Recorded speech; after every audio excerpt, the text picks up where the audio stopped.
यूरोपीय अदालत बराए इंसानी हुकूक में ऑस्ट्रियन खातून के खिलाफ तौहीन रसालत की सजा बरकरार। फ्रांस में कायम यूरोपीय अदालत बराए इंसाफ के 7 जजेस का मुतफ़िक़ा फैसला।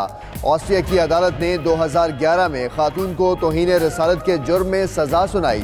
फैसले के खिलाफ यूरोपीय अदालत बराए इंसाफ से रुजू किया गया। अदालत करार दिया कि पैगम्बर इस्लाम सल्लल्लाहु अलैहि वसल्लम की तौहीन फसाद का बायस बन सकती है। इज़हार राय की आज़ादी ये नहीं कि इसकी आड़ में मुसलमानों के दिल आज़ारी की जाए। अक़वाम मुत्तहिदा ने सऊदी साफ़ी जमाल खशोगी की मौत को मावराए अदालत कत्ल करार दे दिया। अक़वाम मुत्तहिदा की खातून एहलकार का कहना है कि सऊदी रियासत खशोगी की मौत से बरीउल ज़िम्मा नहीं हो सकती। सऊदी बादशाह का कहना है कि उन्हें वाक़े का इल्म नहीं था। अहम है, इसका ये मतलब नहीं कि सऊदी रियासत वाक़े के जिम्मेदार नहीं। जमाल खशोगी का कत्ल हादसा नहीं, मनसूबाबंदी के तहत किया गया। सऊदी अरब भी मान गया। मकबूल सहाफ़ी का बेटा सलाह खशोगी ख़ानदान के हमरा सऊदी अरब से अमरीका चला गया।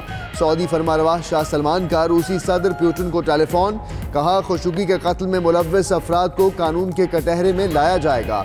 लंदन में सहाफ़ी जमाल खशोगी कत्ल केस के खिलाफ सऊदी सिफारतखाने के सामने एहतजाजी मुजाहरा।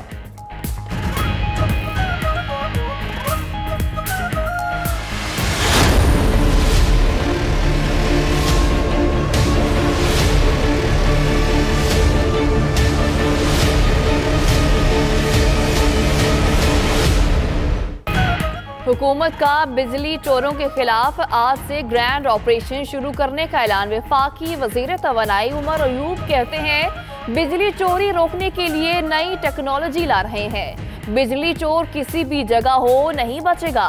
हुकूमत ने बिजली 1 रुपये 27 पैसे फी यूनिट महंगी कर दी।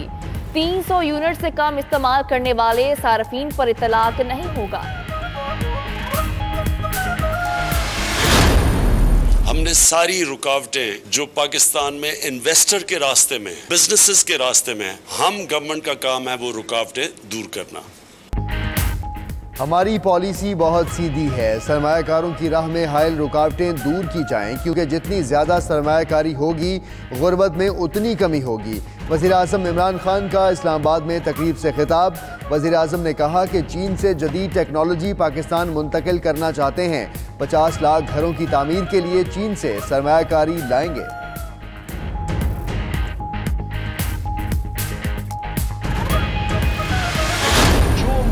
आपने करना आप कर लें, कान खोल के सुनने के एनआरओ नहीं मिलना। कौन कौन एनआरओ मांग रहे हैं? साहब ये पूछे कौन नहीं मांग रहा। ये खंभों पे चढ़े, ये केटू की पहाड़ी पे चढ़ जाए, इंशाअल्लाह ना एनआरओ होगा ना इसकी जान छूटेगी। हुकूमत हो या अपोजिशन, हर तरफ एनआरओ के चर्चे। वजीर इत्तलात फवाद चौधरी कहते हैं ये पूछे एनआरओ कौन कौन नहीं मांग रहा। मौलाना फजलुर रहमान का किरदार सिर्फ इस वक्त रोने का है। ऑपोजिशन शौक से एपीसी बुलाए बिरयानी का ऑर्डर दे दिया है।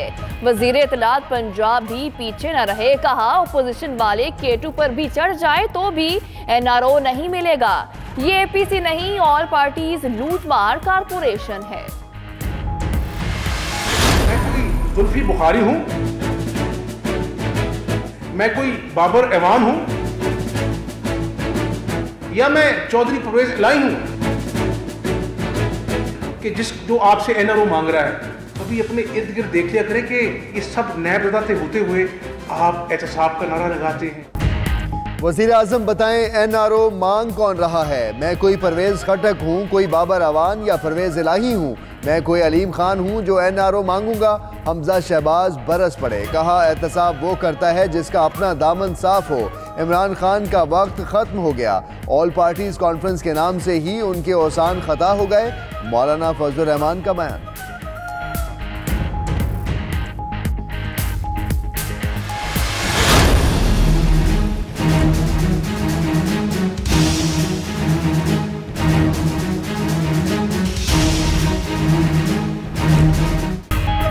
Army chief general Qamar Javed Bajwa का कंट्रोल लाइन का दौरा। अगले मोर्चों पर तैनात फौजियों से मिले, कहा किसी भी जाहरियत का भरपूर जवाब देने के लिए तैयार है।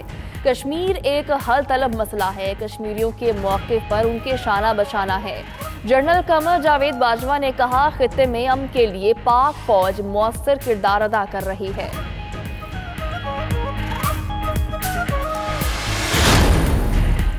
भारत ने कश्मीर लहू लहू कर दिया। काबिज फौज ने पुलवामा में 2 और अनंतनाग में 4 कश्मीरी शहीद कर दिए। घर घर तलाशी के नाम पर मजालिम की इंतहा। वज़ीर ख़ारजा शाह महमूद कुरैशी का इस्लामाबाद में सेमिनार से खिताब करते हुए कहना था कि अक़वाम मुत्तहिदा की करारदादों के मुताबिक मसला कश्मीर का हल नागुज़ीर है। इसके बगैर ताल्लुकात में कशीदगी ख़त्म नहीं हो सकती।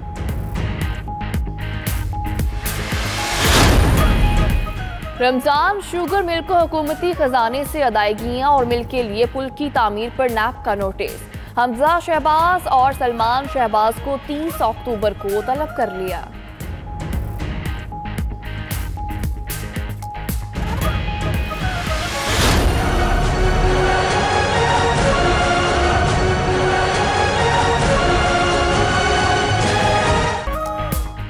दुबई में जायदाद रखने वाले 20 पाकिस्तानी सुप्रीम कोर्ट तलब। अदालत की आइंदा जुमेरात को पेश होने की हिदायत। पैसा बाहर लेकर जाने वाले मुल्क के दुश्मन हैं, ये आकर बताएं बाहर जायदादें कैसे बनाई।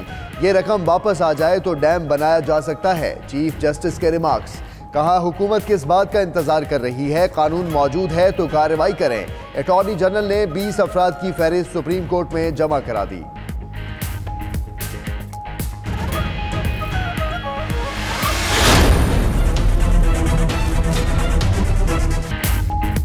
वज़ीर-ए-आज़म हाउस की गाड़ियों की नीलामी में खरीदारों की अदम दिलचस्पी। 6 नवंबर को दोबारा गाड़ियों की नीलामी का इंदिया। कौमी असम्बली सेक्रेटेरिएट की 6 गाड़ियां और 1 मोटरसाइकिल की नीलामी कर दी गई।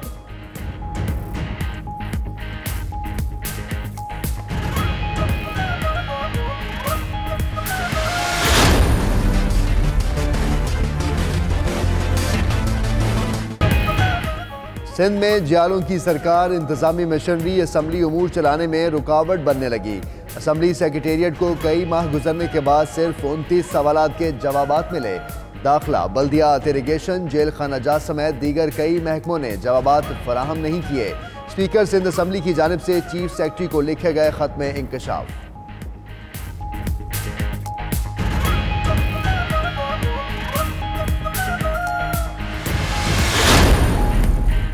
शोहदाए करबला के चहलुम के मौका पर सिंध में मोटरसाइकिल की डबल सवारी पर पाबंदी। तलाक 28 अक्टूबर से होगा। 6 अजला में मोबाइल फोन सर्विस बंद रहेगी।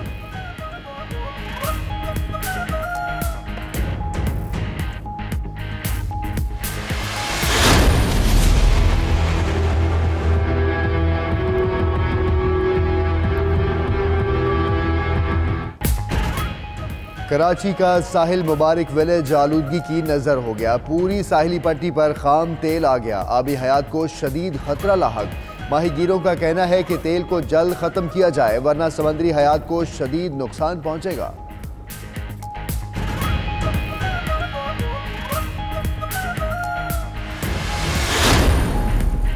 कराची में अलफला पुलिस की कार्रवाई। 4 डाकू गिरफ्तार, नकदी, 2 पिस्तौल और छीने गए मोबाइल फोन्स बरामद।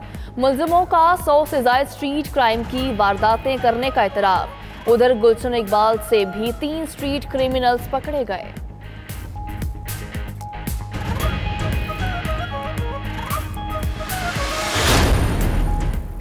पाकपतन में पहली जमात का तालिब इल्म ज्यादती के बाद कत्ल। लाश नवाही गांव कलियाना के सरकारी स्कूल से मिली। गुलाम मुस्तफ़ा शाम 4 बजे से लापता था। गुलाम मुस्तफ़ा को बरहना हालत में फेंक दिया गया।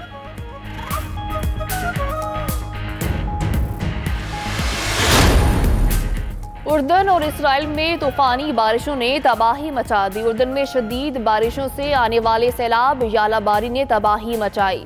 जाँ बहक अफराद की तादाद 18 हो गई, 10 बच्चे भी शामिल। हादसा स्कूल बस बह जाने के बाइस पेश आया। दारुल हुकूमत ओमान में एमरजेंसी का नफाज। मुतासरा इलाकों में इमदादी कार्रवाइयाँ जारी।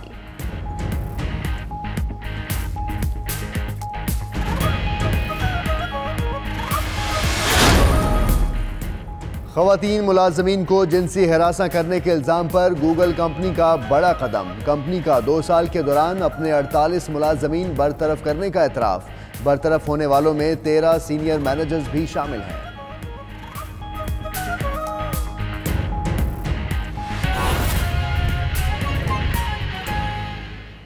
बिस्मिल्लाहिर्रहमानिर्रहीम। अस्सलाम वालेकुम। आप देख रहे हैं 92 न्यूज़ और मैं हूं मोहम्मद अहमद राना और मैं हूं सदफ शौकत। बुलेटिन का बाकायदा आगाज करेंगे। अक़वाम मुत्तहिदा ने सऊदी सहाफ़ी जमाल खशोगी की मौत को मावराई अदालत कत्ल करार दे दिया है। अक़वाम मुत्तहिदा की खातून एहलकार का कहना है कि सऊदी रियासत खशोगी की मौत से बरी उल्ज़िमा नहीं हो सकती। सऊदी बादशाह का ये कहना है कि उन्हें वाक़े का इल्म नहीं था, अहम है। ताहम इसका ये मतलब नहीं कि सऊदी रियासत वाक़े की ज़िम्मेदार नहीं। अक़वाम मुत्तहिदा का वाक़े की गैर जानिबदाराना और शफाफ तहक़ीक़ात का मुतालबा भी सामने आया। सऊदी अरब वाज़े करे कि वो सहाफ़ी के कत्ल का ज़िम्मेदार नहीं है, ऐसा कहना है अक़वाम मुत्तहिदा का। अक़वाम मुत्तहिदा ने सऊदी सहाफ़ी जमाल खशोगी की मौत को मावराई अदालत कत्ल करार दे दिया है।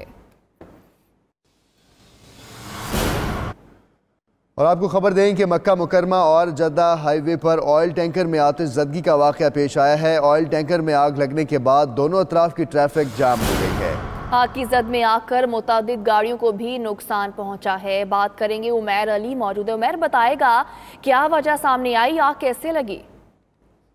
जी बिल्कुल, ये जो सऊदी रेस्क्यू का अदारा दिफाल मदनी है उसके मुताबिक ये हादसा जो है ये तेज रफ्तार ये ऑयल टैंकर था। ये जद्दा से मक्का की तरफ आ रहा था और ये अपनी तेज रफ्तारी की बाइस ये सड़क के दरमियान ही ये उलट गया, जिसके बाद इसमें आग भड़क उठी।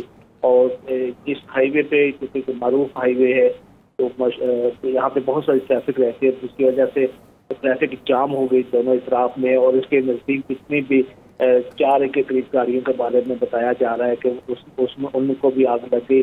तहम उनमें जितने भी लोग थे उनको बर वक्त गाड़ियों से निकाल लिया गया। इस वक्त तक जो रेस्क्यू के ज़राए हैं उनका कहना है कि कोई जानी नुकसान नहीं हुआ और बाकी मामूली गाड़ियां जो है वो चली हैं टैंकर के साथ साथ। और अभी जो है सूरत जो बताई जा रही है कि आग पे काबू पा लिया गया है। ठीक है, आग पर काबू पा लिया गया है। उमैर अली, बहुत शुक्रिया आपका।